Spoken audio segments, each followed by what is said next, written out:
Eh bien, chers amis du cercle, bonsoir à tous. Merci d'être présents si nombreux pour venir m'écouter ce soir. Le sujet de ce soir, musique contemporaine, droit d'inventaire. Alors, d'où est partie l'idée de se plonger là-dedans? Eh bien, déjà, parmi vous, il y a un de mes plus chers amis qui suit régulièrement mes travaux et parmi vous, et je l'en remercie. Et il m'a plusieurs fois, il m'a demandé pourquoi est-ce que tu ne parles que des compositeurs morts et que tu ne dis rien sur les compositeurs vivants. Et ça, c'est quelque chose qui est assez vrai et assez général de notre époque, c'est qu'on met énormément l'accent sur ce qui a été fait, mais qu'on ne met pas l'accent sur ce qui est fait en ce moment même dans le milieu de la musique classique, ou on pourrait dire musique occidentale savante. Et donc, ça m'a donné, sa remarque m'a donné le signal pour me plonger dedans, et pour, avant tout, voir ce qui se cache derrière l'expression musique contemporaine. Et la deuxième chose aussi qui m'a indiqué que j'étais vraiment sur la bonne voie, c'est que en travaillant dessus, j'étais à l'arrêt de bus, j'étais en train de lire mon bouquin, et il y a un médecin qui m'aborde, plutôt bien sapé, 60 ans, un type bourgeois très correct, très cordial, et il voit le bouquin que je suis en train de lire. Et je suis en train de lire Les relevés d'apprentis de Pierre Boulez. Pierre Boulez, pour ceux qui ne connaissent pas, c'est celui qui a cherché à incarner la musique contemporaine jusqu'au bout, et on va en parler ce soir. Et il voit le nom il voit le nom de Pierre Boulez sur mon livre, et là il me dit tout de suite, du tac au tac, il me dit vous lisez ça, très bien. Moi, dès que je vois musique contemporaine, je ne vais plus au concert, je fuis cette musique. Ensuite, on discute, et puis il s'en va. Et en réfléchissant à son propos, je me suis dit que à quel point on était dans un monde vraiment pourri et vraiment mauvais, parce que cette personne qui fuit la musique de son temps, c'est d'une tristesse absolue. Mais en plus de ça, c'est grâce à des gens comme ça, des notables, des gens qui étaient à leur époque, qui étaient aisés, c'est grâce à eux que les compositeurs contemporains pouvaient vivre et que la musique se renouvelait d'une certaine façon. Et donc de voir socialement que ce genre d'individus-là fuyaient en quelque sorte leur époque, j'ai trouvé ça très triste, et donc ça m'a poussé encore plus à m'intéresser à la musique contemporaine. Et je vais tout de suite mettre des guillemets à contemporain. L'objectif que je me fixe avec vous ce soir, je vais me fixer 4 objectifs. Premièrement, dédramatiser le sens du mot contemporain, car depuis que je parle de musique contemporaine, je ne vous vois pas, mais je sens une petite tension dans l'air, je sens des grincements dedans et des poils qui se hérissent. Donc on va se calmer, on va se détendre, tout va bien se passer, vous verrez. Je vais essayer de poser quelques notions qui se cachent derrière contemporain pour que vous puissiez vous détendre et que vous puissiez poser votre intellect là-dessus. Voilà. C'est pas forcément nécessaire d'avoir de grosses connaissances musicales. J'ai essayé de le faire le plus accessible possible, mais ça va être mon premier objectif. Objectif pour pouvoir donc apporter un regard sur ce mot contemporain, sur cette expression, mais également pour en reconquérir le sens. Ça, je vous en parlerai de ça en conclusion. Deuxième objectif, que je ne vous entende plus dire que cette musique a été écrite par un enfant de 5 ans. C'est un peu l'habitude qu'on a prise, c'est que dès qu'on entend quelque chose qu'on ne comprend pas ou qui nous paraît saugrenu, on se dit « je vais pas l'écouter parce que de toute façon, c'est un enfant de 5 ans qui l'a faite ». On va voir pourquoi c'est faux de parler comme ça, et on va se dire que quand on a un adversaire en face de soi, car je pense que les promoteurs de la musique contemporaine sont nos adversaires, je vais essayer de vous le démontrer ce soir, plutôt que de le dénigrer, ce qui est lui rendre un grand service, on va essayer de combattre idée contre idée son adversaire. Troisième objectif, arrêter avec le fait que cette musique est trop compliquée. C'est une critique qu'on peut lui adresser, mais c'est une critique qui est, selon moi, incomplète, et je vais essayer de la compléter avec vous ce soir. Et enfin, dernier objectif qui est arrivé un peu par hasard, je pensais pas avoir évoqué cela, mais c'est tombé comme ça, dans la recherche ça arrive. Je vais essayer avec vous de désacraliser le culte qui peut exister autour de la musique classique allemande. C'est quelque chose qu'on peut entendre assez souvent. Je l'entends par exemple, moi qui suis le youtubeur qui est peut-être connu parmi vous, qui s'appelle Adrien Abosi. J'aime bien l'écouter, je lui dois ma conversion et mon retour à la foi. À chaque fois qu'il parle de musique, c'est toujours pour dire que de toute façon, nous les Français, on est bons partout, sauf en musique, parce que les Allemands sont meilleurs que nous. On va voir que la question que je viens d'évoquer n'est pas si éloignée de la question de la musique contemporaine. On va voir qu'est-ce qui se cache là-dessous et quel discours idéologique on peut trouver. Voilà, le plan de ce soir. Donc après l'introduction, on va commencer tout de suite par remonter le temps et aller dans la Vienne de fin 19e, début 20e siècle, dans ce qu'on appelle en musique la seconde école de Vienne. Je vais essayer de vous familiariser avec certaines notions musicales, car c'est à cette époque-là que va commencer à émerger le concept de musique contemporaine tel qu'on l'entend maintenant. Dans une deuxième partie plutôt, je vais faire un petit détour sur une personnalité musicale que, pareil, je ne m'attendais pas à trouver dans mes recherches, et qui est un peu inattendu, vu qu'on a oublié le penseur qu'était cet homme, mais pourtant il a pensé, et il a beaucoup pensé pour la musique contemporaine. Je veux parler d'un pianiste qui s'appelait Ferruccio Busoni. C'est un pianiste italo-allemand de cette époque. Et enfin, nous allons voir dans une troisième partie, nous allons aller dans la France, cette fois-ci des années 50-60, et nous allons parler de celui qui a cherché à incarner jusqu'au bout les concepts qui ont émergé à Vienne et qui a essayé de les mettre en France et de les généraliser partout. Je veux parler bien entendu de Pierre Boulez, celui dont vous avez la photo sur l'événement Discord de ce soir. À travers Boulez, on va voir comment les concepts qui ont été évoqués avant ont essayé de s'incarner et en quoi cette musique nous heurte et qu'est-ce qu'il faut combattre en elle. Vous l'aurez compris, la troisième partie sera à charge contre cette musique, je ne m'en cache pas, et j'espère que je vous convaincrai. Il y aura peu de considérations musicales ce soir, je vais essayer plutôt de peindre des tendances, des airs du temps, des atmosphères, et ainsi, j'espère pouvoir un peu plus guider votre écoute la prochaine fois que vous serez en face de ce genre de musique. Et avant de commencer, un dernier petit mot sur les sources dont je me sers ce soir pour vous parler de cette musique. 4 livres ont guidé mon raisonnement. D'abord, les relevés d'apprentis écrits par Pierre Boulez en lui-même. Ensuite, la dernière biographie qui a été écrite par Christian Merlin dudit Pierre Boulez en 2016-2017, si je ne me trompe pas. Le fameux écrit de Ferruccio Busoni, Esquisse d'une nouvelle esthétique musicale et autres écrits. Et enfin, un livre que j'ai trouvé vraiment merveilleux, si jamais il y en a qui veulent approfondir le sujet sur la seconde école de Vienne, l'essai que Dominique Jameux a écrit, La seconde école de Vienne. C'est vraiment quelque chose de complet, c'est vraiment un travail remarquable. Eh bien, chers amis, il est temps de remonter dans le passé. Nous allons atterrir, si vous le voulez bien, dans la Vienne fin 19e, début 20e siècle. C'est parti.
Les connaisseurs auront sans doute reconnu le premier mouvement de la 6e de Mahler.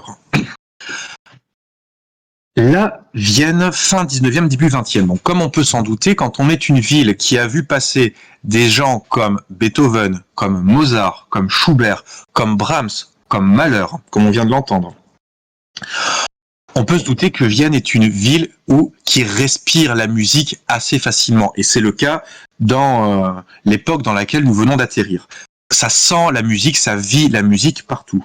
Mais ça vit surtout une musique qui est très tournée sur les grandes figures du passé direct, romantique. Donc toutes les figures que je viens de vous donner.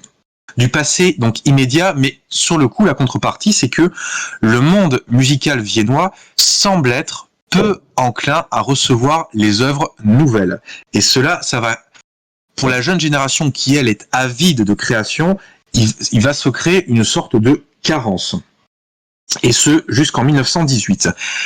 Il y a une jeune génération qui vient de passer, qu'on appelle la génération dite sécession, ou en allemand Jugendstil, pardonnez mon allemand, qui a essayé de faire quelque chose, qui a essayé de faire une sorte de rupture vis-à-vis de ce passé-là, mais la génération qui va arriver après et qui va être la génération expressionniste et qui, elle, va nous intéresser, va juger que les sécessionnistes ne sont pas allés assez loin dans la rupture avec le passé.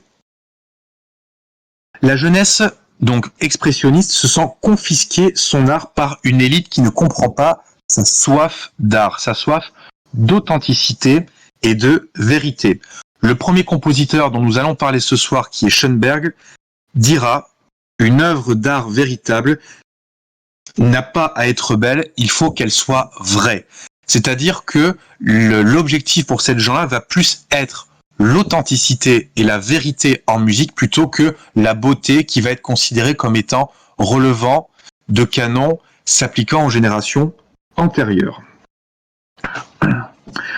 Cette génération-là donc a soif d'authenticité, mais elle sent bien que le message artistique qu'elle va livrer à la foule sera incompris du grand public.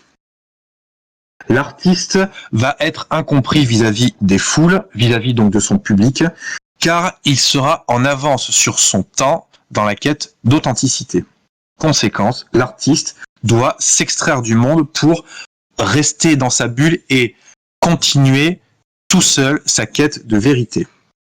Et de fait, sa carrière sera perturbée. La plupart des concerts que les gens de la seconde école de Vienne vont organiser seront appelés des concerts scandales à cause du scandale qu'ils vont générer dans la foule.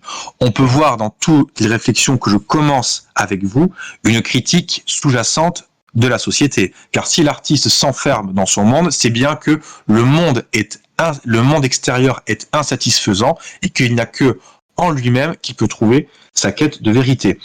Il y a quelques années, j'avais fait un travail sur la musique romantique et sur Wagner.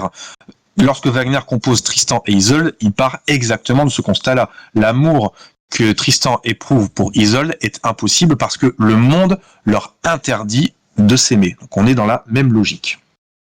Pour vous donner quelques repères artistiques sur le monde viennois de l'époque, quelques figures qui y sont passées. Donc le monde viennois est le monde de Gustav Mahler, qui aura pour la seconde école de Vienne une importance décisive, non seulement pour la gestation de l'école, mais surtout par la sympathie qu'il va avoir pour ces nouvelles musiques, même si lui, ce n'est pas son esthétique à lui. Mais surtout pour l'école de Vienne, il va incarner ce qu'on va appeler l'intransigeance avec les principes, la rigueur dans l'expression. C'est-à-dire que vous êtes un incompris, vous êtes un artiste en quête de vérité, mais vous ne devez en aucun cas transiger avec vos principes. Car si vous êtes sur le chemin de la vérité, alors, dans ce cas, il faut continuer et laisser de côté les gens qui sont dans l'erreur. Mahler va incarner cela. Ça va être également le monde de Kokoschka, pour ceux qui s'y connaissent un peu en peinture, avec lequel Schoenberg qui sera une amitié assez forte. Ça va être aussi le monde de Kandinsky, même s'il me semble que Kandinsky est plus de Berlin, mais les deux, Schoenberg et Kandinsky, vont se rencontrer et il y aura une très grande amitié entre eux. Et Kandinsky va plus incarner, lui, la remise en cause du sujet de l'art, l'envie de promouvoir un spiritualisme affiché dans une époque matérialiste. Ces gens-là pensent, à tort ou à raison, que l'époque dans laquelle ils vivent est une époque matérialiste et qu'il faut trouver un échappatoire à cela. Ça rentre dans la critique inhérente de la société que je vous ai évoquée il y a 5 minutes. Et enfin, c'est aussi le monde de Sigmund Freud. Freud commence à cette époque-là son travail sur l'inconscient. Ses découvertes vont arriver quasiment en même temps que l'école de Vienne. Et Jammeh ne se prive pas de faire un parallèle entre la naissance de la psychanalyse et la naissance de la seconde école de Vienne. D'ailleurs, les gens comme Schoenberg vont beaucoup emprunter de thématiques liées aux découvertes de l'inconscient, la sexualité, l'hystérie, la mort, etc., etc. Et il y aura aussi, derrière la découverte de la psychanalyse, le désir de composer et de s'analyser en même temps. Qui suis-je? Pourquoi je compose? Comment faire pour atteindre ma propre vérité, ma propre authenticité?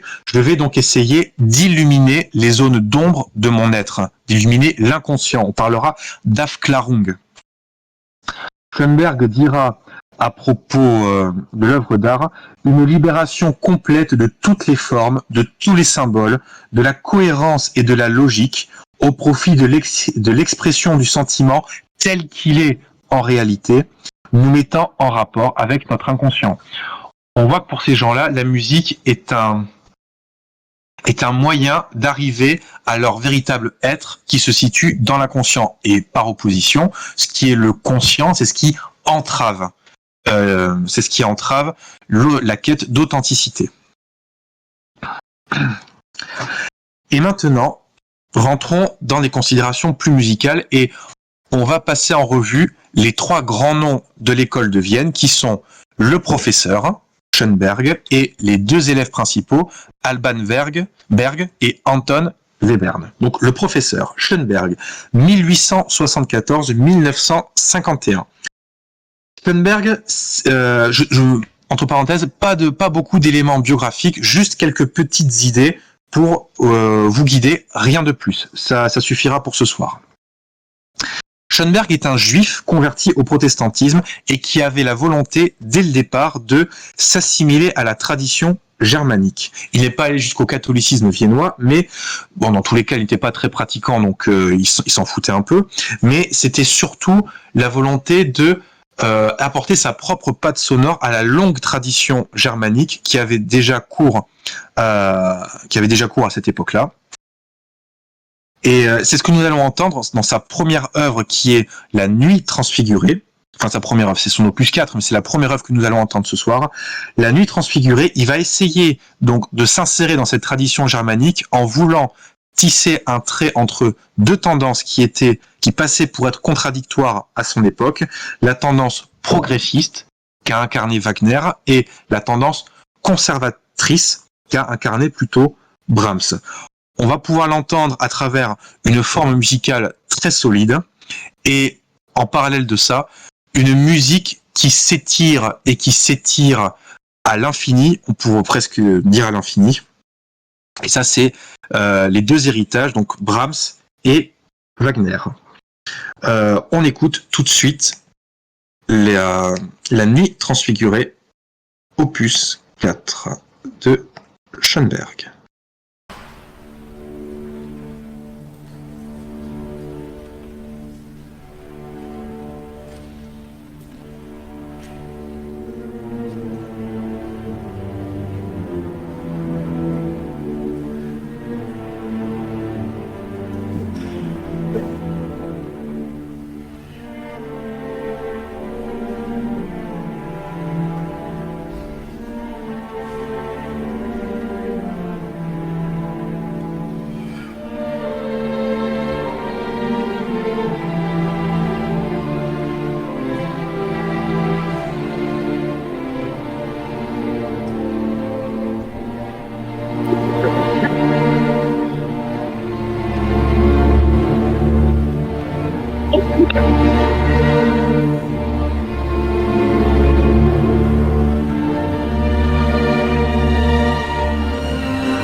Alors très rapidement, toutes les considérations que je viens de vous livrer à propos de l'école de Vienne vont conduire le professeur donc de cette école, Schoenberg, à réfléchir sur le langage et sur le langage qu'il a hérité, c'est-à-dire le langage en lien avec la tonalité.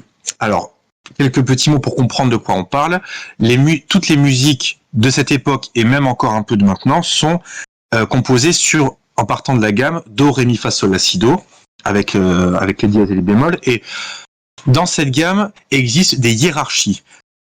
Vous avez des notes qui sont plus importantes que d'autres. Et ces hiérarchies-là vont guider le compositeur dans sa trame créatrice. À cette époque-là, on pense qu'il faut remettre en cause les codes liés à la tonalité. C'est pour ça que quand Schoenberg va se mettre au travail et que très très vite on va parler d'œuvres atonales, comprenez qu'il n'y a plus de tonalité, qu'il n'y a plus de hiérarchie entre toutes les notes. Toutes les notes sont mises sur le même pied d'égalité et le compositeur n'a plus ce canevas pour suivre sa trame créatrice. Comme Schoenberg travaillait d'abord au piano et qu'ensuite il livrait ses conclusions dans le dos de formation instrumentale, on va écouter 3 pièces pour piano sur lesquelles il a travaillé pour réfléchir sur le matériau musical. Donc on va écouter l'opus 11 de Schoenberg, qui est l'œuvre où il commence vraiment son travail sur sur la critique de la tonalité, sur l'atonalisme.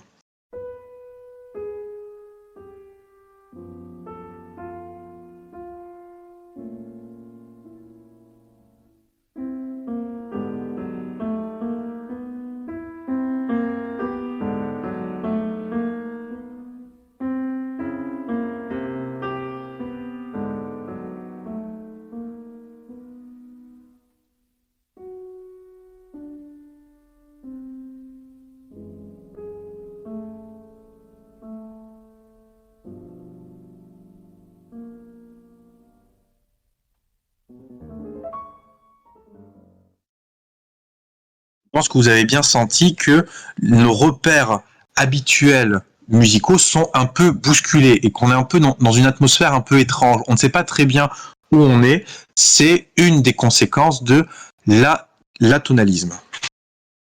Ensuite, on va avancer un petit peu et on va passer à l'opus 19, numéro 2. Et dans cet opus, il va employer ce qu'on appelle une série non dodécaphonique. Alors, pourquoi tous ces mots, ces barbarismes? Le dodécaphonisme, c'est l'étape d'après, c'est que vous mettez les 12 sons complètement à égalité et vous les employez un peu comme bon vous semble. Là, cette fois-ci, Schoenberg va utiliser une série de notes, mais qui n'est pas dodécaphonique, c'est-à-dire au lieu d'utiliser les 12 sons de la gamme, Do, Ré, Mi, Fa, Sol, La, Si, Do, plus les dièses dans leur intégralité, il se sert d'une série de notes choisies de façon plus ou moins arbitraire. Ça peut être 5 sons, 6 sons, 8 sons, 10 sons, tout ce qui n'est pas 12 sons. Là, vous avez une série non dodécaphonique qui va apparaître. Alors, pardonnez-moi, je n'ai pas noté le nombre de notes qu'il y a. Toujours est-il que c'est une série non dodécaphonique.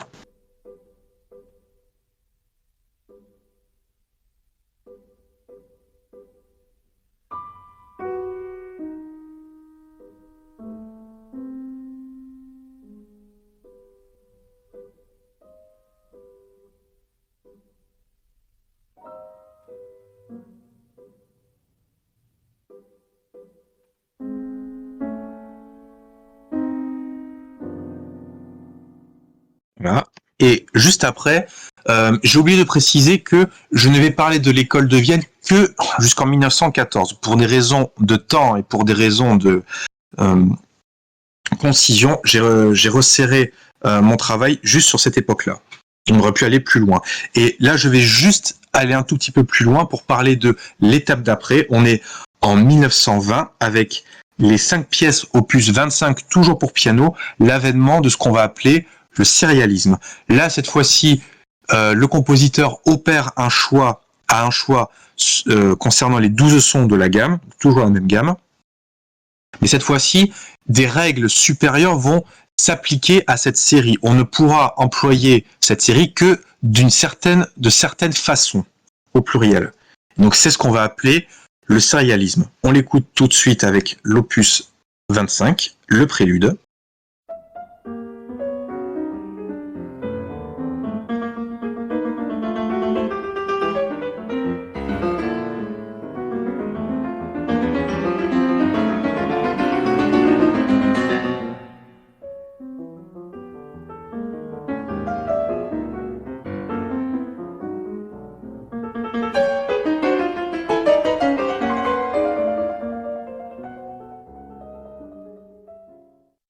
L'objectif qu'il y avait derrière l'avènement de ces nouvelles règles, c'était de désubjectiviser la musique et de lui donner des règles plus objectives, en lui conférant un matériau musical plus neutre que l'exaltation du sensualisme tel qu'on pouvait l'avoir à l'époque romantique.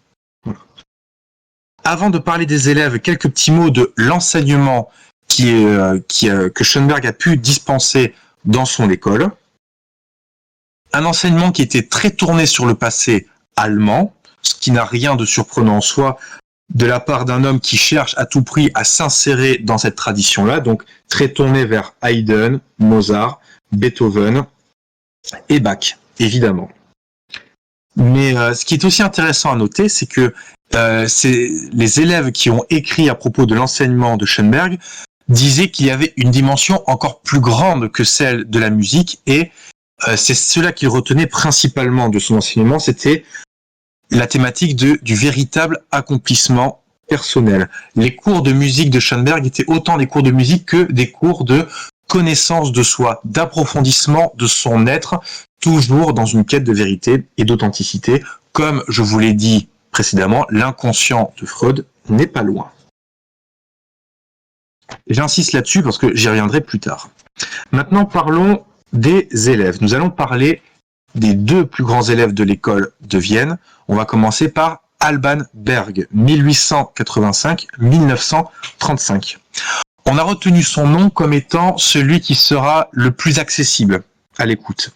C'est celui qui va être en admiration devant Schoenberg, mais qui gardera toujours un œil attendri et bienveillant sur les générations qui ont composé avant lui, notamment la génération donc sécessionniste et les générations romantiques. Les compositeurs Hugo Wolf, pourquoi pas Schumann, reviennent assez souvent quand on lit les œuvres de Berg. Un compositeur très lyrique, ça chante beaucoup dans ce qu'il propose, et il se rattache aussi beaucoup aux romantiques viennois par les thématiques qui lui sont chères, fusion avec la nature, côté hédoniste, même s'il le perdra plus tard. C'est en gros cela que nous allons entendre dans sa première œuvre de son catalogue, qui est sa sonate opus 1, composée à 23 ans par un jeune homme, on pourrait dire à fleur de peau.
C'est pas forcément désagréable aux oreilles, même si on comprend pas, ça peut s'écouter, quoi. Deuxième élève, Anton Webern, 1883-1945, c'est en gros la tronche du groupe. C'est celui qui a la formation la plus solide. Il avait d'abord une formation académique avant de devenir élève de Schoenberg. Et lui, on va le reconnaître assez facilement car il a des œuvres qui sont extrêmement concises, restreintes dans le temps. Il disait lui-même peu mais beaucoup. Il avait tellement conscience de la radicalité de sa musique que pour qu'elle puisse être le plus acceptée possible par le public, il fallait qu'elle soit très courte. Et c'est pour ça que quand on l'écoute, on a l'impression d'avoir un ultra condensé de musique qui peut durer des fois juste quelques secondes. Au niveau de l'imaginaire, on est à peu près dans le même monde que Berg, des préoccupations naturalistes, panthéistes, pourquoi pas mystiques. Alors je précise que Berg et Webern sont catholiques, hein. Donc, mais même si on n'est pas du tout dans l'ambiance là, mais c'est intéressant de noter qu'ils viennent de ce monde-là. Je reviendrai dessus en conclusion. Webern n'était pas très attiré non plus par le répertoire populaire, folklorique ou l'opérette. C'est quelque chose qu'il a dirigé, mais qu'il a dirigé vraiment du bout des doigts et presque en se pinçant le nez. C'est pas celui qui va se taper la cuisse et lever le coude. C'est pas son trip. Pour l'entendre, on va écouter ces bagatelles opus 9 pour quatuor à cordes. C'est 6 bagatelles. Et déjà, pour vous montrer la concision de l'œuvre, les 6 bagatelles en elles-mêmes durent quelques minutes. Je crois que c'est 5 ou 6 minutes.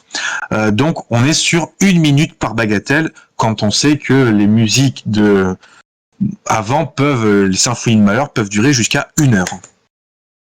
On écoute Webern.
Vous venez d'entendre 2 bagatelles en 1 minute 15. Que dire d'autre sur Webern ? Le fait de composer des formes extrêmement courtes, c'est une thématique que Boulez va essayer de reprendre et va essayer de transcender. Boulez va reprendre le flambeau webernien, si je puis dire, et l'amener dans ses autres considérations.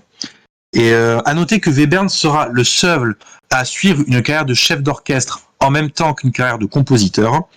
Et donc, comme je vous l'ai dit, il dirigeait l'opérette, mais il aimait beaucoup diriger les compositeurs de son propre panthéon à lui. Et quels sont-ils ? Je vous le donne en mille. Beethoven, Mahler et Schoenberg.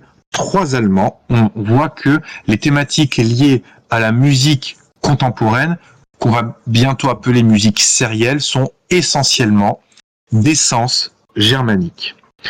J'ouvre aussi une petite parenthèse. Webern était très attiré par les polyphonistes de la Renaissance. Et on en parlera plus tard quand j'évoquerai la situation de Boulez. J'en ai fini pour l'école de Vienne. Et maintenant, nous allons changer de personnage, changer d'atmosphère, quoique. Et nous allons nous attaquer maintenant à Busoni. Alors, Busoni est surtout connu dans le monde de la musique pour ses transcriptions pour piano d'œuvres de Bach. Busoni était un très grand pianiste, très grand concertiste, et il transcrivait beaucoup d'œuvres pour ses propres concerts. Mais on a oublié que c'était un compositeur déjà, dont l'œuvre mérite d'être écoutée, mais ça transcende pas non plus. Mais c'est aussi un penseur, et il a écrit un essai donc dont je vous ai mentionné le nom tout à l'heure, Esquisse d'une nouvelle esthétique musicale en 1906.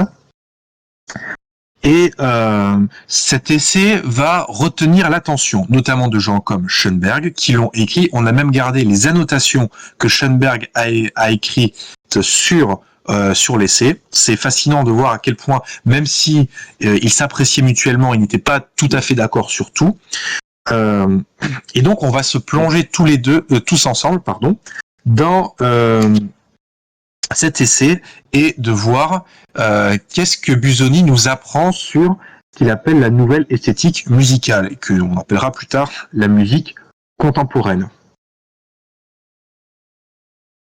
Allons-y. Busoni commence. Toute notation est déjà transcription d'une idée abstraite. Dans cette phrase-là dont je me sers comme point de départ de ma réflexion sur Busoni, on voit qu'il y a deux choses qui arrivent. Il y a la notion de transcription, donc la notion d'écrit, et idée abstraite, la notion d'idée. Tout le geste musical ne serait qu'en fait qu'une transcription écrite d'une idée qui existe en amont. Et ainsi, on a une articulation entre deux phénomènes. La musique naît de cette articulation, de ce dialogue entre ces deux phénomènes. Jusque-là, pas de souci, je pense que je garde tout le monde. Mais Busoni va noter un déséquilibre entre les deux. On privilégie trop un aspect par rapport à l'autre à son époque. De quel aspect je veux parler? Je pense que vous avez compris. On met trop en avant l'écrit par rapport à l'idée. Et cet écrit qu'on peut mettre avec un grand E prend différentes formes. On diffuse toujours les mêmes œuvres, c'est-à-dire on est dans des formes de routine, plutôt que d'adopter les principes de l'idée, c'est-à-dire le fait de se laisser surprendre par la nouveauté, le fait de se faire bousculer un peu par la nouvelle génération. L'écrit avec un grand E peut prendre la forme du langage. On écrit avec les mêmes codes, alors que les principes de l'idée avec un grand I seraient de trouver d'autres codes. Et de ce point de vue-là, on a écouté les réflexions de Schoenberg il y a quelques minutes, qui vont dans ce sens-là. Le système d'écriture, on peut parler aussi de la facture des instruments, on peut parler de tout. En fait, tous les aspects musicaux sont déséquilibrés à l'époque de Busoni, selon lui. D'où le besoin de chercher un nouveau système d'écriture, par exemple. L'écrit entrave l'idée. Conclusion de Busoni, toute œuvre devrait être une exception à la règle. C'est-à-dire que si on veut retrouver l'œuvre authentique, l'œuvre pure, il faut donc dépasser la règle. La liberté initiale de la musique est entravée par ce qu'il va appeler des législateurs en lien avec la loi, en lien avec la règle. Ces législateurs sont des gens qui ne comprennent rien à la musique et qui cherchent à enfermer l'idée musicale dans des lois qu'ils ont eux-mêmes établies et qui, dans un certain sens, les rassurent. Seulement, Busoni fait partie d'une génération qui, selon lui, est appelée à transcender tous ces codes-là. La forme est dépassée et elle est le reflet de législateurs qui incarnerait donc les générations antérieures. On est toujours dans la critique des expressionnistes contre les sécessionnistes. Il faut donc la dépasser. On est dans une quête idéologique. C'est une idée qui me pousse à faire avancer la musique. L'objectif de tout ceci pour Busoni, c'est le son abstrait, vers une absence totale de limites sonores. L'invention et l'émotion pure, ce sont des expressions de Busoni dans son texte. Le retour à l'essence authentique pour dégager la musique des contingences acoustiques, esthétiques, etc., etc. La musique devient un absolu et on rentre donc dans le domaine de la morale par le biais de la musique. D'aucuns pourraient se demander pourquoi la musique serait plus à même de me permettre d'atteindre mon véritable moi, mais d'atteindre l'émotion pure avec un grand E. Busoni voit deux explications à cela, à ce choix. Premièrement, la musique ne serait pas un art arrivé à maturité à son époque. Elle ne date pour lui que du XVIe siècle et donc elle n'a pas épuisé son plein potentiel expressif. Et enfin, contrairement aux autres arts, la musique possède en elle une liberté qui lui est propre, liée au fait que les sons sont volubiles dans l'air. Elle ne peut peindre que des choses élevées, reléguant le reste dans les choses inférieures. Et c'est tellement vrai que pour lui, la musique est un art supérieur et même supérieur aux hommes. Il parlera, pour parler de la musique, d'un enfant divin. On verra plus tard pourquoi ce retour aux religieux à chaque fois que on veut mettre la musique dans les hautes sphères. La musique aurait été livrée aux hommes plus qu'elle ne vient des hommes. Thématique très prométhéenne. Et c'est tellement vrai que les hommes sont indignes d'elle, qu'il dira « Autant l'attachement aux habitudes et l'inertie font partie du caractère humain, autant l'énergie et l'opposition contre tout ce qui existe caractérisent le vivant. » Là, il opère à une autre séparation. Il sépare la race humaine à l'individu. La race humaine comporte des défauts qui l'entraînent à être législateur, mais ce n'est que par le travail individuel de la personne que celle-ci va pouvoir transcender ces défauts-là et atteindre la musique avec un grand M ou l'harmonie éternelle. On est donc dans une exaltation de l'individu qui pour le coup est très romantique. Et donc sa conclusion, la loi, la véritable loi, s'applique uniquement à son propre individu et ne peut émaner que de l'individu.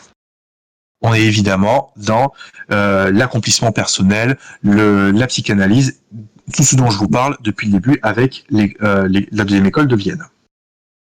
Tous les grands compositeurs avant Busoni ont cherché cette soif de liberté, mais ils n'ont pu l'atteindre. Et quand Busoni parle de grands compositeurs, de qui parle-t-il ? Mozart, Beethoven, Bach, Wagner, un peu Schumann, Debussy, mais alors du bout des lèvres. On est donc bien, une nouvelle fois, dans le monde germanique. Et on ne reste que dans le monde germanique. La conséquence générale de tout ceci, un authentique musicien cherchera dans le passé le chemin qui mènera à son propre accomplissement personnel. Il va avoir un nouveau regard sur le passé et il va sélectionner ce qui l'aide à s'accomplir pleinement. Mais tout le reste, et de fait, vu qu'on est sur le terrain moral, c'est logique, tout le reste qui le conduirait dans l'erreur est à rejeter. Et c'est ce que nous allons voir tout de suite avec, cette fois-ci, notre dernière partie, notre dernier compositeur dont nous allons parler ce soir, Pierre Boulez.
Vous venez d'entendre la sonatine pour flûte et piano de Pierre Boulez et c'est une œuvre de jeunesse qui donc date des années 48, si je ne me trompe pas, 1948, et c'est son œuvre, sans doute pour ceux qui sont néophytes en la matière, c'est l'une de ses œuvres les plus accessibles.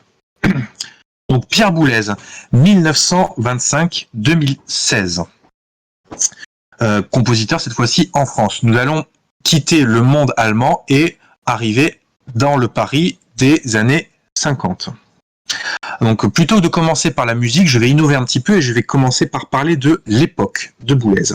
Boulez rentre au Conservatoire de Paris en 1944 dans la classe de Messiaen. Et ce qui interpelle, c'est que le monde tel que le décrit son biographe Merlin est un monde qui est passéiste. C'est-à-dire que l'intelligentsia parisienne de l'époque est pour lui et pour Boulez tournée vers le passé néoclassique. En gros, les œuvres debussyistes, les œuvres raveliennes, on est encore dans cette ambiance-là à Paris. Et face à cet état de fait qui est décrit qui est décrié par la jeune génération qui arrive, il y a des gens qui luttent contre ça. Vous avez donc le professeur Olivier Messiaen qui a déjà un grand nom à cette époque-là, et vous avez ses élèves parmi lesquels figure Boulez, qui est l'un des plus virulents dans le clan des rebelles. Virulent, comprenez-moi bien, quand il prend la plume, il n'hésite pas à aller jusqu'à l'insulte, il n'hésite pas à huer les œuvres quand il juge que c'est nécessaire. Donc, c'est celui qui s'investit et qui n'y va pas avec le dos de la cuillère. Boulez va avoir la révélation des travaux de Vienne à cette époque-là, et il va s'en servir pour entamer une réflexion extrêmement profonde et, on peut le dire, fascinante sur le matériau musical, et ça va rejaillir sur ses propres compositions. Je précise, avant d'aller plus loin, que je ne parlerai pas du compositeur du Boulez chef d'orchestre, et je vais un petit peu effleurer celui qui a créé les institutions musicales, et nous arrêterons nos considérations sur Boulez à 1968. Je vous dis ça parce que je vais attaquer Boulez compositeur, mais ça n'enlève pas le mérite qui est le sien d'être un excellent chef d'orchestre. Si vous voulez entendre un Sacre du printemps magnifique, c'est chez Pierre Boulez qu'il faut aller. C'est une clarté, c'est très très beau, quoi. Donc, je reviens sur maintenant Boulez compositeur. Lorsqu'il aura la révélation de l'école de Vienne, il va particulièrement s'attarder sur la figure de Webern. Pour lui, c'est Webern qui va être le plus intéressant, et dans un certain sens, il va reprendre le flambeau, comme je vous l'ai dit. Et c'est paradoxalement son professeur, donc Messiaen, qui va, dans un certain sens, donner son aval à Boulez en composant, en 1949, son étude qu'il intitule Mode de valeur et d'intensité, et qui va être écrite sous la forme du sérialisme intégral. Donc on reprend les conclusions de Schoenberg de l'opus 25, mais cette fois-ci on les applique non plus aux notes, mais on les applique à tous les paramètres de la musique, aux hauteurs de son, aux intensités, à tout ce qui peut régir la musique. Tout devient série. Et c'est la façon dont Boulez va commencer son travail, par sérialisme intégral.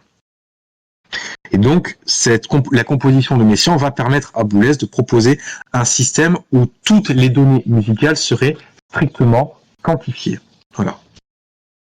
Alors, donc, revenons sur le monde parisien décrit par Boulez. Donc, un monde tourné vers le passé, et en plus de ça, vraiment, on n'est pas gentil, auto-centré sur la France. L'intelligentsia parisienne ankylose le milieu musical qui ne demanderait qu'à s'ouvrir, notamment à s'ouvrir sur les musiques viennoises. Alors déjà, je vais, si vous me le permettez, apporter un bémol, sans mauvais jeu de mots, à ce constat. Donc déjà sur le côté passéiste de l'école française. Donc déjà, c'est une vision qui est contestable. Quand vous lisez l'histoire du conservatoire par Laetitia Cachassin, même si elle survole les différentes époques du conservatoire de Paris, quand elle parle de cette époque-là, ça sent pas le moisi, ça sent pas le renfermé. Donc déjà, on peut dire que c'est une vision particulière, mais surtout sur le côté autocentré. On verra tout à l'heure que, effectivement, on peut dire que l'école viennoise est une école autocentrée, et elle l'assume en tant que telle. Est-ce qu'on peut dire que le milieu parisien de cette époque-là, qui a accueilli les Russes, qui a accueilli les Espagnols. Toute une génération d'Espagnols est venue étudier à Paris. Et encore d'autres nationalités qui sont venues. Est-ce qu'on peut dire que c'est un monde auto-centré sur lui-même? Je pense qu'on peut raisonnablement en douter. Donc, déjà, dans l'analyse de base de Boulez, il y a un truc qui cloche. Mais après tout, ça a été sa matrice de travail, le moteur qu'il a enclenché pour travailler. Donc, après tout, pourquoi pas? Ce qui n'est pas faux de dire, c'est que à cette époque-là, à Paris, on ne connaissait pas forcément les travaux de l'école de Vienne. Donc, c'est son droit de croire ça. Donc, il se met à bosser. Avant d'aller dans son travail, quelques considérations politiques, car notre cher Pierre Boulez s'est rapproché au début de sa carrière de certains milieux politiques très précis. Et je vous le donne en mille, ce n'est pas l'Action française, ce n'est pas les gaullistes, ce n'est pas les poujadistes, non, ce sont les marxistes. Marxistes qui obéissent aux logiques d'évolution dans l'histoire et de négation à l'infini. Une expression que j'emprunte au biographe de Boulez. Négation à l'infini, on voit bien que on est dans le monde de Busoni, qui remet en cause toutes les logiques qui ont été apprises, qui ont été héritées de par le passé. Donc ce n'est pas incohérent en soi.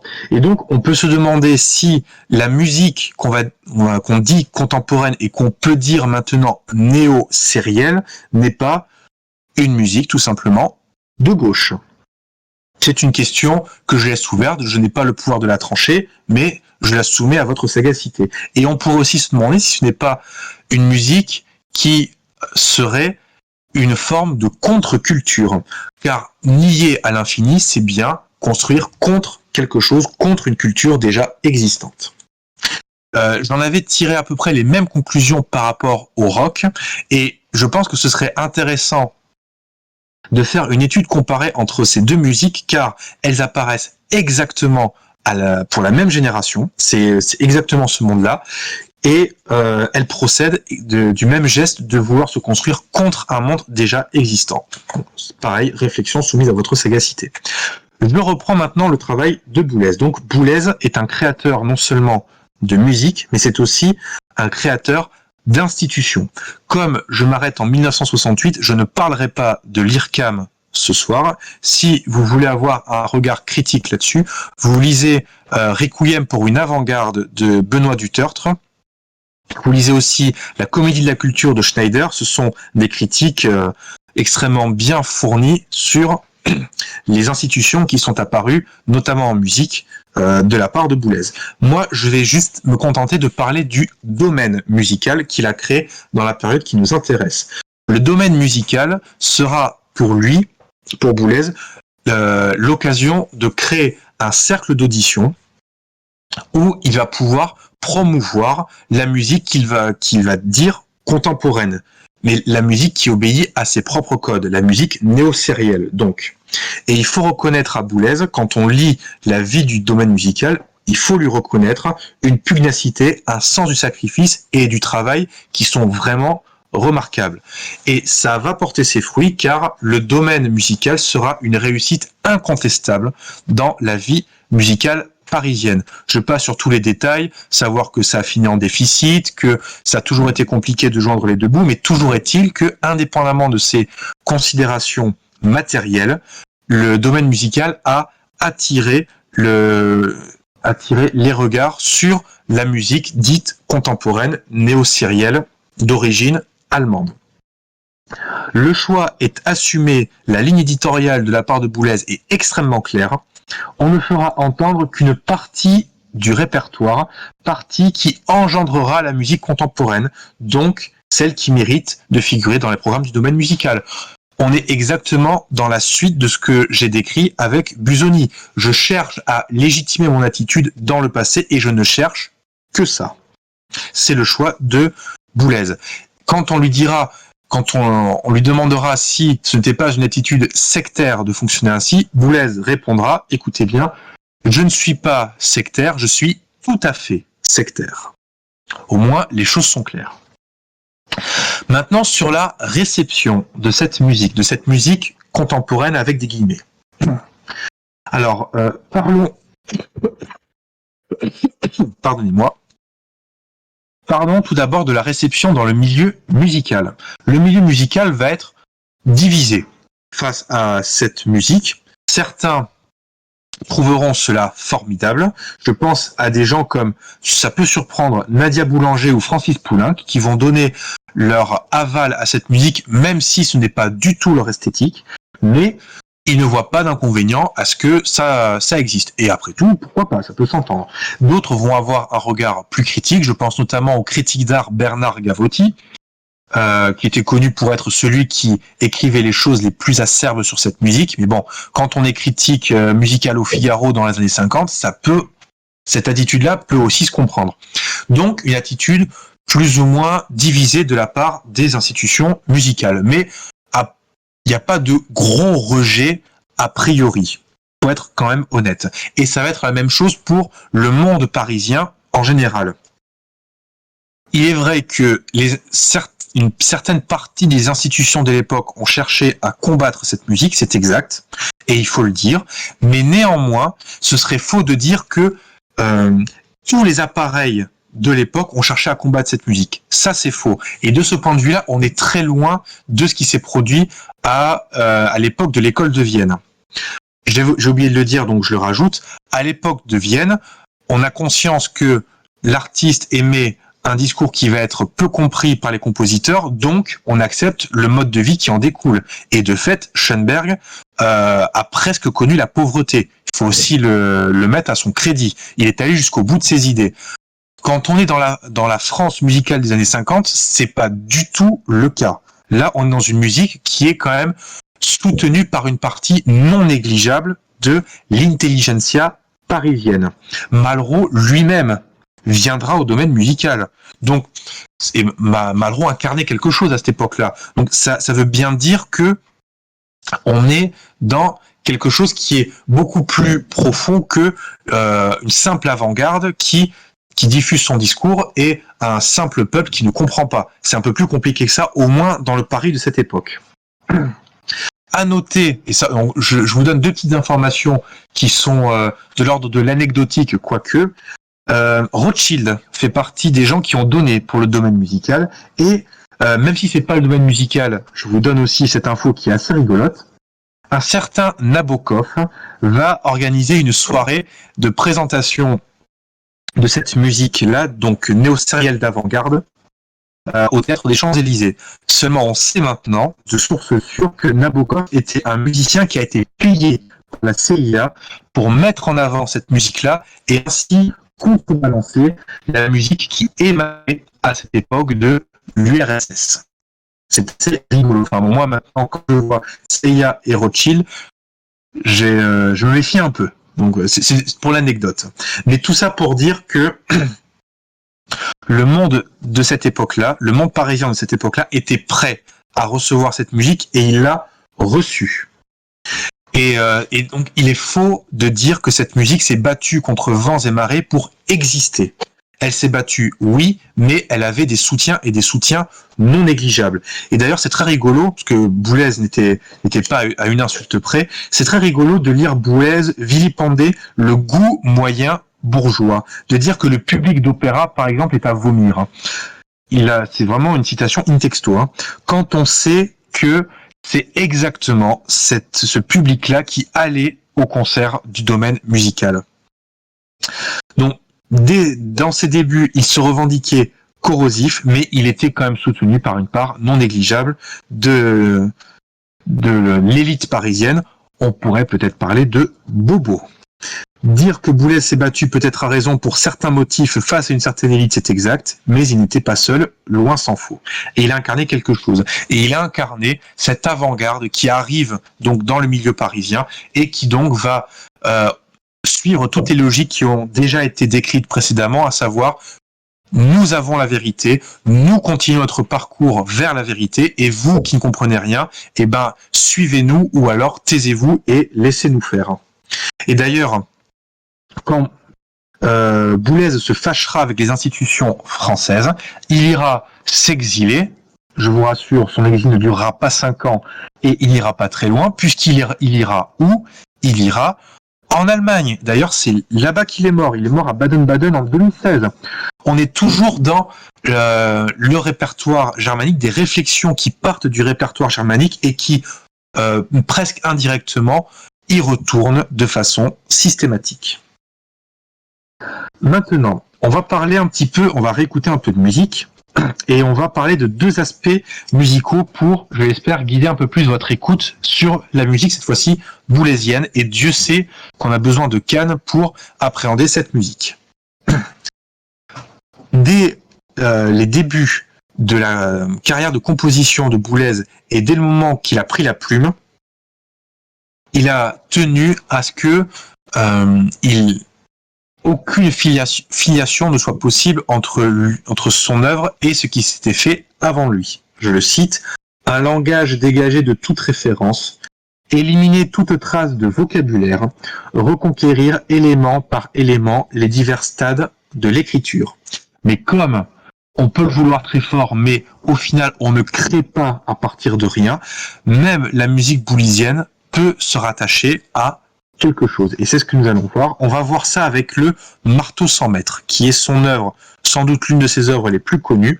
On va voir que, ne serait-ce que par l'écoute, par l'atmosphère, on est plongé dans un monde extra-européen, dans un monde issu du théâtre japonais, et ça s'entend assez facilement avec les instruments percussifs qu'il emploie et avec les instruments à cordes pincées, notamment comme la guitare.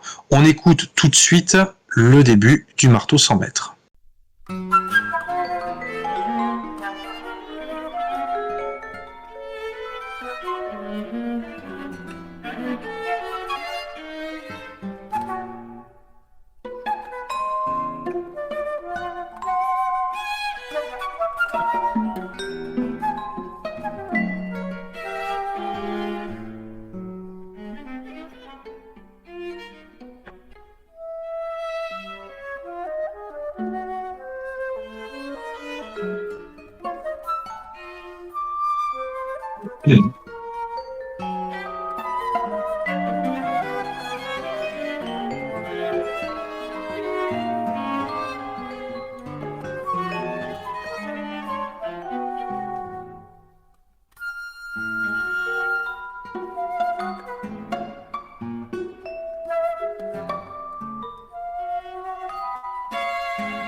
Deux petites anecdotes à propos du Marteau sans maître.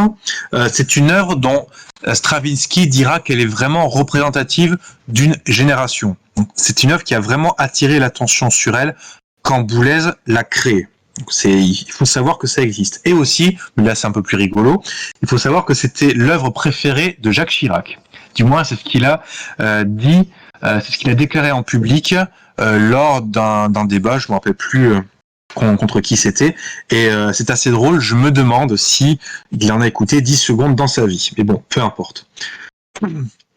Aussi, autre chose, à propos de la musique dite contemporaine, il y a toujours volonté, même dans le Marteau sans maître, de fabriquer un objet artistique avec une certaine esthétique. C'est quelque chose qu'il faut noter, parce qu'il faut également sortir du fait de la réflexion selon laquelle cette musique c'est du n'importe quoi. Non, c'est pas du n'importe quoi. Il y a une volonté de faire un matériau artistique qui soit déconnecté du réel. Je vous dis ça parce que on pourrait confondre ce que vous venez d'entendre avec les travaux de la musique concrète qui sont de la même époque et dont il s'agissait de prendre des sons du quotidien, bruissement de porte, de l'eau qui coule ou ce que vous voulez, de le retravailler en studio et de dire que ça c'est de la musique. Boulez va combattre ces gens-là et donc il faut le noter, on n'est pas dans la même façon de procéder ou de faire de la musique. Deuxième aspect qui va nous guider dans l'écoute de Boulez, la mise en avant de l'aspect rythmique. Et ça, on va le voir à travers la deuxième sonate pour piano de Boulez que je vais vous infliger, que je vais vous faire écouter bientôt. Donc, musicalement, on va privilégier le côté percussif de l'instrument et on va pouvoir le rattacher, selon le biographe de Boulez, à la sonate Hammer-Clavier de Beethoven, à la sonate Waldstein, toujours de Beethoven, et également on va pouvoir le rattacher au travail contrapuntique initié par Jean-Sébastien Bach. Je récapitule, Beethoven, Bach, on est encore une fois dans le répertoire allemand. Et évidemment, la suite du flambeau de Anton Webern. On écoute sa deuxième sonate.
Alors, par rapport à ce que je vous disais sur la différence qu'il y a entre Webern et Boulez sur la durée des œuvres, les deux bagatelles que nous avons écoutées de Webern, elles duraient 1 minute, donc 1 minute 15, donc à peu près 40 secondes par bagatelle.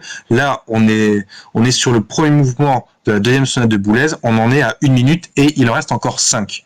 C'est pour vous dire que Boulez a vraiment essayé d'appliquer les conclusions de Webern et de les appliquer à un matériau musical plus grand. Alors à propos du rythme, on va parler un tout petit peu de Stravinsky. On l'a entreaperçu tout à l'heure, on va y revenir.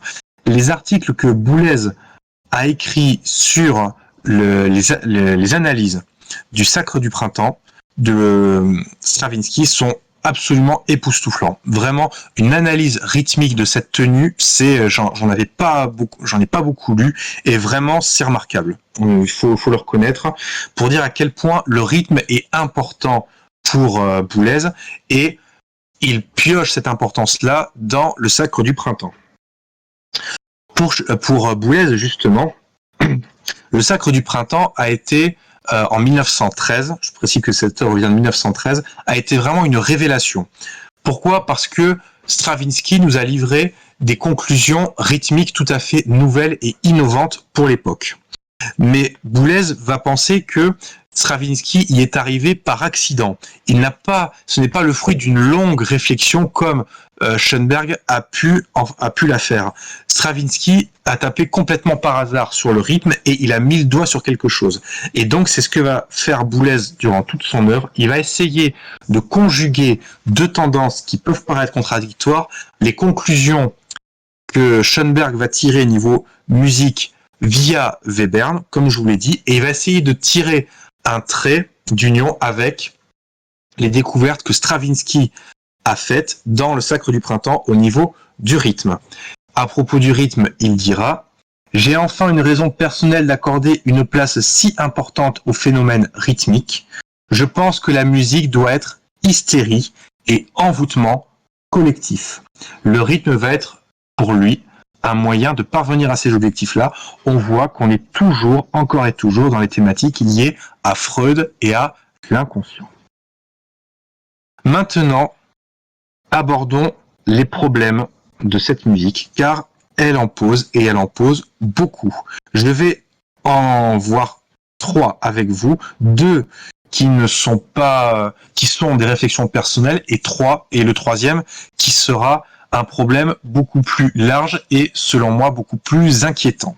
Alors, déjà, premier problème, c'est que ça remet en cause l'héritage français. Depuis le début de mon propos de ce soir, on a abordé et uniquement abordé le répertoire germanique. Dans la Vienne fin 19e, début 20e, il y a un semblant de cohérence. Ça peut se tenir qu'à Vienne, on parle de la musique viennoise ou de la musique allemande. Ça peut se tenir. Mais on va voir qu'il y a un objectif derrière, et cet objectif, il est un peu plus que musical. Dans une note de bas de page de Jameux, et c'est très dommage que ce ne soit qu'une note de bas de page, Berg déclare que la musique de Schoenberg permettrait à la musique allemande de dominer le monde pendant 50 ans. Et un chroniqueur derrière Berg a renchéri, disant que le sérialisme, les découvertes de Schoenberg, plus tardives, permettraient à la musique allemande de dominer le monde pendant 100 ans. On voit que derrière l'école de Vienne, il y a un militantisme germanique qui est affiché et qui est assumé. Et on peut le comprendre, c'est logique, on est dans le monde germanique d'avant 1914, d'avant la Grande Guerre, à l'époque où le monde français et le monde allemand se regardent en chien de faïence, donc après tout, ça peut se comprendre. Donc jusque-là, il n'y a pas de souci. Il y a un petit problème, c'est que quand on s'appelle Boulez et qu'on veut transférer ces choses-là, ces considérations-là dans le monde français, là ça pose problème. Pourquoi ? Parce que le monde français n'est pas le monde germanique. Ce n'est pas la même histoire. Évidemment, les histoires sont connectées, elles sont imbriquées entre elles, elles s'influencent mutuellement, mais on ne peut pas appliquer de façon arbitraire des raisonnements d'un monde et l'appliquer systématiquement à l'autre. D'autant que, au début du XXe siècle, la France cherche justement à se recentrer sur ses racines sans pour autant se fermer au reste du monde pour ne pas tomber dans l'emprise germanique. Boulez, lui, y fonce. Pourquoi ? Parce que être français pour lui n'a aucun intérêt, il s'en fiche comme de l'an 40. Lui, ce qui compte, c'est le discours de vérité qu'il y a derrière. Et comme il importe ce discours-là du monde allemand, il importe le répertoire avec lui. Donc, cette musique nous choque parce que, déjà, avant tout, elle ne rentre pas en lien avec notre répertoire national à nous. Et c'est ça c'est le premier problème que cette musique pourrait nous poser à nous en tant que Français. Deux petits mots à propos de Debussy, de la façon dont Boulez parle de Debussy, parce que on ne peut quand même pas passer à côté d'un type aussi génial que ça. Donc, Debussy va trouver grâce aux yeux de Boulez quand même, mais en précisant toujours, et ça dans les relevés d'apprentis c'est assez frappant, que Debussy n'a jamais été patriote comme on veut nous le faire croire. C'est que le monde de l'époque était comme ça, donc Debussy a été obligé d'être comme ça. Il faut savoir que cette conception boulésienne de Debussy a été démentie par Lezur et par Lezur qui est le biographe de Debussy. Et enfin, un dernier mot sur Ravel, tant qu'on est dans la musique française. Boulez déclare que Ravel manquait de discernement pour comprendre la portée de l'œuvre de Schoenberg. Donc, que Ravel manque de discernement, peut-être. En fait, je m'en fous. Mais tant qu'il fait quelque chose de beau, est-ce que le fait qu'il ait manqué de discernement vis-à-vis de Schoenberg, est-ce que ça compte pour, d'une certaine façon, dans l'appréciation de l'œuvre de Ravel ? Franchement, ça mène nulle part comme raisonnement. Voilà, donc premier point qui pose problème, c'est par rapport à une vision plus nationale de la musique. Deuxième problème, et là je vais peut-être un peu vous surprendre, je vais parler d'une attaque contre le répertoire grégorien. Je ne fais pas une fixette spéciale sur ce répertoire-là, d'autant que certains d'entre vous le savent, mais je me revendique comme étant catholique traditionnel. Donc, je n'ai pas une fixette là-dessus, mais je vais vous expliquer où je veux en venir.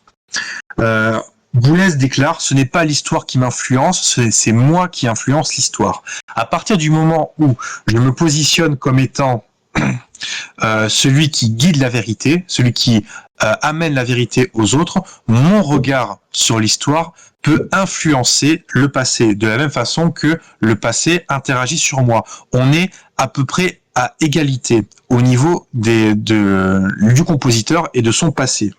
On n'est pas du tout dans ce que Barès peut décrire comme étant les morts nous gouvernent. Là, on n'est pas du tout là-dessus. C'est que je peux influencer les morts comme les morts m'influencent. Boulez plaide à la fin de ses articles pour une réhabilitation de la Renaissance et du XIVe siècle, tout comme Webern l'a fait. Que se cache-t-il derrière cette tentative de réhabilitation ? Le fait de réhabiliter une conception plus intellectuelle et plus cérébrale de la musique, ce qui est logique. Mais on peut aller plus loin. Pourquoi ? Parce que le XIVe siècle, c'était l'époque où justement la musique avait obtenu un statut indépendant dans la société et notamment dans le culte religieux, dans le culte catholique de l'époque. Et c'est précisément ce que le XVIe siècle va essayer de combattre avec le Concile de Trente. Et je pense que c'est pour ça qu'il n'y a quasiment aucune mention du chant grégorien chez le jeune Boulez, comme dans sa biographie, ou peut-être une petite allusion. Ce qui est pour le moins surprenant quand on est autant que lui attaché au fait de vouloir rechercher ses propres origines musicales. Alors qu'on sait tous, on le sait maintenant, et c'est mentir que de dire le contraire, que la musique, toute forme musicale, en Occident vient du grégorien. Ça a été démontré, c'est indiscutable, c'est comme ça. Le Concile de Trente a instauré une hiérarchie entre la musique et le texte. On pourrait dire, si on prenait le vocabulaire de Busoni entre l'idée et le texte, la musique a le droit d'exister en dehors du texte, mais son imbrication a pour conséquence d'être reliée aux règles du langage. Boulez dira toute sa vie que son objectif était de faire sortir la musique des règles du langage, mais il n'aura pas réussi. La génération de Boulez a cherché à s'affranchir, il emploie le mot, de tout héritage collectif musical. Et c'est aussi pour ça que cette musique nous heurte, parce qu'elle heurte notre héritage, on pourrait dire, occidental, ce qui fait que nous sommes des occidentaux, c'est-à-dire, à la base, musicalement, l'Église. La musique n'est plus un art religieux dans le sens où il relie les gens entre eux, il les enferme dans une quête individuelle de vérité. Et c'est ça aussi qu'on peut percevoir comme étant heurtant. À ce stade de ma réflexion, je prends une petite pause pour vous rappeler que je ne suis pas musicologue et que je ne suis pas moraliste. Si j'atterris sur le terrain de la morale, c'est parce que ces gens-là m'y forcent et que je me sens obligé de répondre. Mais ça ne délégitime en rien leur composition. Rappelons qu'il y a une distinction qui est heureuse à faire entre les œuvres musicales et leur matrice d'origine. Et donc, on peut critiquer, mais on peut aussi apprécier une œuvre qui en découle. Et de fait, quand on se plonge dans cette musique, il y a des formes de beauté qui peuvent être vraiment fascinantes et surprenantes. Il n'y a aucun problème à ça. Néanmoins, je reprends le fil de ma réflexion, et là, je vais rentrer dans les domaines qui posent vraiment problème quand on aborde cette musique, et c'est la volonté qui est inhérente de systématiser absolument toutes les trouvailles. Cette musique n'est pas une vérité, c'est la vérité. Donc c'est le sens unique de l'histoire. Et donc nous sommes sommés de l'écouter et de le considérer. À partir du moment où on en sort, on est dans l'erreur. Et comme personne n'aime être dans l'erreur, moi le premier, je dois combattre l'erreur. Donc ces gens-là combattent des pans entiers de notre histoire, de notre héritage, et c'est ça le vrai problème de cette musique. C'est pas qu'elle ait besoin d'une certaine partie de notre passé, c'est qu'elle combat l'autre partie dont elle n'a pas besoin. On tombe inéluctablement dans la volonté de table rase. Et le premier concept qui a subi une table rase, c'est le mot contemporain. Parce qu'on a enfermé toutes les idées de l'avant-garde, du néo-sérialisme dans le mot contemporain. Et c'est pour ça que ce mot-là maintenant fait peur. Le sens du mot contemporain a été substitué pour y mettre une certaine conception de l'histoire. Donc, table rase. Je peux réinterpréter le passé comme je l'entends. Donc, inéluctablement, je sacrifie une partie du répertoire au prix de la vérité. Table rase. Je reprends les citations de Boulez, un langage dégagé de toute référence, éliminer toute trace de vocabulaire, reconquérir élément par élément les divers stades de l'écriture, ça sent la table rase et il l'emploiera, cette expression, lui-même. Et on peut même se demander, à travers le marteau 100 mètres, si le fait d'utiliser des musiques extra-européennes n'est pas un biais pour ne pas utiliser notre répertoire occidental et donc d'opérer une table rase indirecte. Pour vous dépeindre un peu mieux la mentalité du bonhomme, à un journaliste, il dira « N'oubliez pas que la Révolution française a aussi beaucoup détruit et que c'était très sain. S-A-I-N. Quand on a trop de tension artérielle, il n'y a qu'une solution, vider le sang. » Je suis navré, mais quelle que soit la vision qu'on peut avoir sur la Révolution française, parler comme ça de notre histoire, c'est tout bonnement scandaleux.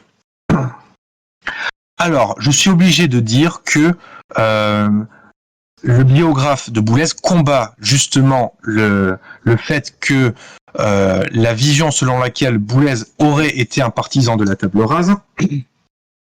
Il le répète à qui veut l'entendre dans la biographie. Et il se sert de réflexions qui ont été postérieures à cela de la part de Boulez. Boulez qui nous déclare un peu plus tard dans sa vie, un langage est un héritage collectif. Et là, on pousse un ouf de soulagement, il n'y a pas que l'individu, alléluia. Mais il continue. Donc il s'agit de prendre en charge l'évolution et que cette évolution va dans un sens bien déterminé. On retombe bien dans le sens de l'histoire. Donc, même s'il le défend, la table rase n'est pas très très loin derrière. Les conséquences de tout ceci, donc la disparition du passé collectif face à des passés uniquement individualisés, on est dans une musique qui est hyper élitiste. Donc, je complète ce que j'ai dit en introduction, on n'est pas dans une musique qui est trop compliquée ou trop cérébrale. Bach peut faire des choses qui sont ultra cérébrales mais qui sont quand même accessibles, c'est pas ça le problème. Le problème c'est que c'est une musique qui est hyper élitiste, elle ne s'adresse que à une super élite qui elle-même est capable de comprendre ça. Tout le reste, elle ne parle presque pas à ces gens-là. C'est ce qui donne le droit à Boulez d'insulter tout le monde, parce que comme lui a raison, et que son hyper-élite autour de lui a raison, les autres qui cherchent à le combattre, il faut être absolument dédaigneux envers ces gens-là, car ils sont dans l'erreur. C'est pour ça qu'il parlera de compositeurs inutiles dans l'histoire. Je suis tout à fait sectaire, comme il l'a dit, c'est exactement de la même logique. La vérité pour ces gens-là est aux mains des sachants qui, eux, travaillent, et donc eux seuls peuvent arriver à comprendre, mais pas aux autres. La réinvention musicale est le fruit des grands esprits. C'est ce qu'on pourrait appeler le grand remplacement des législateurs. J'emploie cette expression parce qu'elle me fait mourir de rire, mais surtout parce que c'est tout le paradoxe de cette musique, c'est que elle est partie à la base d'une volonté de combattre ce que Busoni appelait les législateurs, et ils se sont eux-mêmes transformés en législateurs. C'est ça tout le paradoxe de la chose. Et en plus de ça, ces gens-là ont un problème, c'est que quand l'histoire va dans leur sens, tout va bien. Mais seulement quand ça coince un peu, faut un peu serrer les fesses pour que ça passe. Lorsque Busoni nous dit qu'un compositeur crée à partir de rien, on sait tous que c'est faux. Seulement, il comme ça va dans le sens de l'histoire, ça devient acceptable et il a le droit de le dire. Lorsque Busoni déclare que la musique date du XVIe siècle, on sait que c'est faux, on sait que c'est pas vrai, mais comme ça va dans son sens, on serre les fesses et ça passe. Pareil pour ce que Boulez nous dit à propos de Debussy, etc., etc. Le réel est sommé de se soumettre aux considérations de ces gens-là. C'est aussi ce qui peut nous heurter dans cette musique, c'est que, dans un certain sens, ces principes heurtent le réel, avec un grand R. Et donc, si cette musique, elle est hyper élitiste, deuxième conséquence, celle qui est inéluctable, elle est anti-populaire, vu qu'elle ne s'appuie sur aucun élément des peuplades locales, si je puis dire. Je pense notamment à la France. Le peuple s'en sentira toujours étranger et ne l'écoutera pas. C'est pour ça que cette musique n'arrive pas à s'imposer et qu'elle ne s'imposera pas parce que les gens ne s'y reconnaissent pas. D'ailleurs, Jameux reconnaît lui-même que les chefs-d'œuvre qui sortent de l'école de Vienne ne seront jamais populaires. Et c'est aussi la conséquence des concerts scandales. Car quand on fait des concerts scandales pour promouvoir la vérité, c'est pas surprenant que les gens soient choqués qu'ils ne reviennent pas après. D'accord. Mais quand on systématise le scandale dans les concerts, ce n'est pas étonnant que les gens n'y retournent plus. Car le scandale n'intéresse pas en soi les gens, c'est pas un programme. Et, dernière chose, sur l'anti-populaire, ironie de l'histoire. Quelle est l'œuvre la plus connue de Boulez? Le marteau sans maître. Pourquoi? Parce qu'il fait référence au théâtre japonais. Même en ne voulant pas se raccrocher à quelque chose de populaire, on est plus ou moins obligé d'y faire référence parce que c'est comme ça. Et donc le public a réagi de deux façons. Il s'est enfermé dans une idolâtrie à excès du grand répertoire qui existait déjà avant la musique contemporaine, car les mots ont un sens. Si on dit que contemporain, c'est ça. On dit ça aux gens. Mais qu'est-ce qu'ils font les gens? Mais ils se détournent du contemporain. Et donc ils se réfugient dans le passé. C'est l'attitude du médecin dont je vous ai parlé en introduction. C'est tout à fait normal. Deuxième attitude, le peuple s'est tourné vers des musiques qui faisaient beaucoup plus référence à des choses qui parlent beaucoup plus d'identité, beaucoup plus voire de valeurs tribales extrêmement fortes. Je parle du rock et je parle du rap. C'est pour ça que je pense qu'il serait vraiment intéressant de faire une étude croisée entre ces deux musiques, car elles apparaissent donc toutes les deux à la même période, mais c'est que elles décrivent notre époque un peu à l'envers. Toutes les deux, elles décrivent un monde qui a fui, dans un certain sens, sa propre histoire. On a fui ce qui faisait que la musique était vivante. Alors attention, je ne suis pas en train de dire que c'est la faute à Méchant Boulez, et ce n'est que la faute à Méchant Boulez, c'est pas ce que je suis en train de dire. Évidemment, les choses sont beaucoup plus compliquées que cela, que ce que je décris. J'essentialise, et quand on essentialise, on est obligé de faire des raccourcis. Néanmoins, ne pas réduire, il est à peu près sûr que ce que je vous ai décrit n'a certainement pas endigué le fait que la musique contemporaine a été fuie par les foules. Et donc, j'en arrive maintenant à ma conclusion pour ce soir. Et pour commencer ma conclusion, je voulais partir de l'étymologie du mot composer. Composer, c'est deux mots. Cum ponere, avec placement. Mettre différents éléments en place, littéralement poser ensemble, placer ensemble, faire un tout à l'aide d'éléments, accorder, mettre en ordre, convenir de quelque chose. Toutes ces définitions-là stipulent que la règle, avec un grand R, existe avant l'idée avec un grand I. Et donc que les principes qui sont arrivés par de la musique contemporaine sont des principes qui, à la base, posent problème. Alors oui, la règle évolue et il arrive que même certains individus fassent évoluer la règle, mais ce n'est en aucun cas la norme. Et de se dire que la vérité, comme l'a dit Busoni tout à l'heure, est forcément en dehors de l'académisme, est, je ne sais pas pour vous, mais pour moi, une phrase absolument terrible, parce que on vit les conséquences de ceci en ce moment, et on peut qualifier notre monde actuel comme on le veut, mais je ne dirais pas que le monde dans lequel on vit est un monde qui est plus proche de la vérité.